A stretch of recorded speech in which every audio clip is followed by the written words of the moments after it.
Hello everyone, you're on the Shadow Ghost channel and I am glad to see you on my channel again. And finally, after 11 whole months a new episode has been released, and it's a really fire episode, with a bunch of action and a lot of new dialogue. Even with the cliffhanger that is at the end, and also Electric is injured. The elements are having a little struggle with the battle. So without further ado, let's get analyzing. We start off with the mini-element group moving to their ship for their biggest mission ever. And for the first time the narrator speaks and he says, the last remaining squad is now going to stop the final war by going to the last round island, the Island of Despair. Following on to that he says, two went up to the top for a better view while the others kept on moving. And then Black starts to talk into the radios inside of the element's uniforms claiming that he has found the ship. Orange responds saying that they are on their way into the ship since they are walking like a turtle right now. Like bro, you should put some pep into your step. This is a war, not a relay race. But before the ship started to take off, the camera was interrupted by the narrator taking us into a brand new POV and shows their opponents also making it into the ship. And we finally got to see the new Zack, and he looks like a menace and is ready to battle. But before this episode was released, Shadow Kaden told me that Zack was going to say, I'm ready to kill this shadow bitch for sure. But before we get into further leaks, Shadow Kaden did already show me leaks for the next episode. This scene shows Shadow without his mask and his scythe is gone. And he also says, if that bitch wanna steal weapons, I must steal his pawns. And that's a surprising line he said, and it shocks me. Did he lose the fight? If so, then who? I think that it's Zack, because back in episode 3 he put red and purple into his control. Here's the clip if you wanna see it yourself.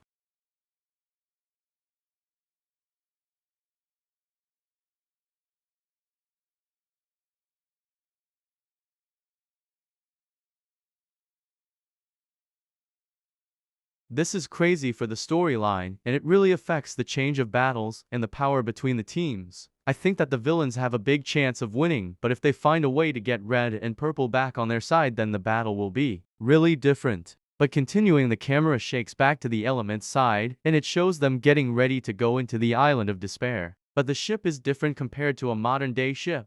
This ship has a mini teleportation hole that brings them into the planet. I think they do this because going there from fuel might be too much to handle for the planet, and it might explode. But with the teleportation, there can be no casualties for the planet. But then the ship said that they have arrived, and that's where the black hole appears, and they start to go into the teleportation hole so they can finally have the final battle and maybe end up killing Zack and the other villains and take the victory.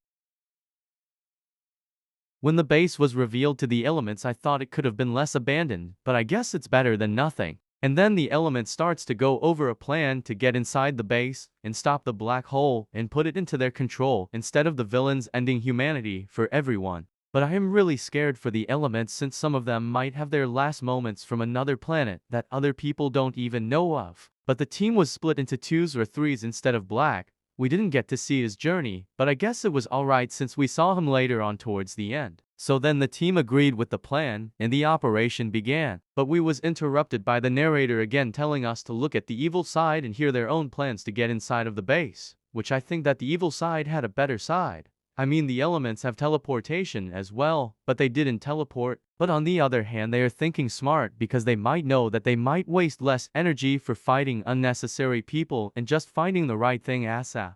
But Pink and Blue is getting into a fight, which I'll let you guys watch it first, and then I'll analyze the questionable parts.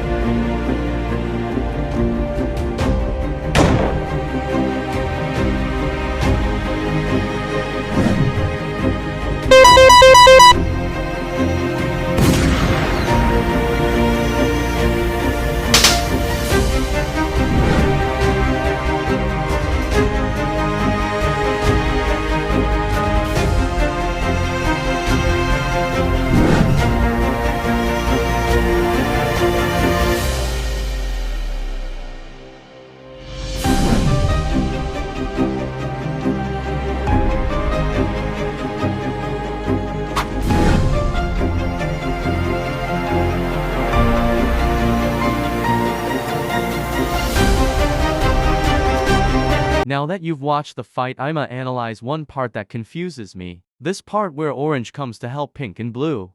How did he know exactly where they were at? And what entrance was in the back? I don't know how, but maybe it's the Deathbringer. Now we don't know what he looks like or what he does, but I guess it's him. If it's not the Deathbringer, then it has to be the narrator, because he's the only one that we know of that can most likely communicate with other people. But when Orange held off the unknown characters, the camera changed back into the electric way of getting inside the base. And this part shows what they had to deal with when they walked in.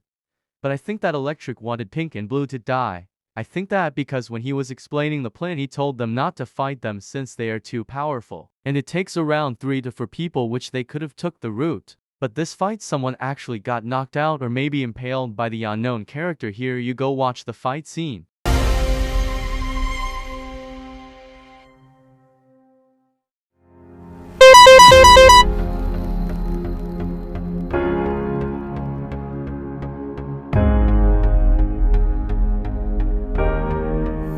So I don't really have a question because I might have answered it myself, so we are gonna continue with the analysis. They huddle around the fallen body of Electric, thinking of how they can revive him, so Gray thinks of an idea. He suggests that they should put him back at base for protection and use their resources to put him back in shape again. And then it changes into Black and Orange's camera and shows them inside of the base looking at the black hole preview. And oh boy, if that black hole gets uncontrollably big, then the elements are doomed for the future. But also it shows Zack, Sand, and Gorgon talking, and they're looking for something, but Black interrupts them and they found out that they have what they're looking for, and it leaves a cliffhanger of them getting ready to fight. And that's how it ends. My thoughts on this is insane, with 2 big fights, a bunch of questions waiting to be asked, and a lot more still waiting to be opened up into the public. These last battles will be insane. But as always, Shadow Kaden will always have a way to come back and make a banger of episode. But anyway, this is the end of the analysis, and I hope you guys enjoy the video.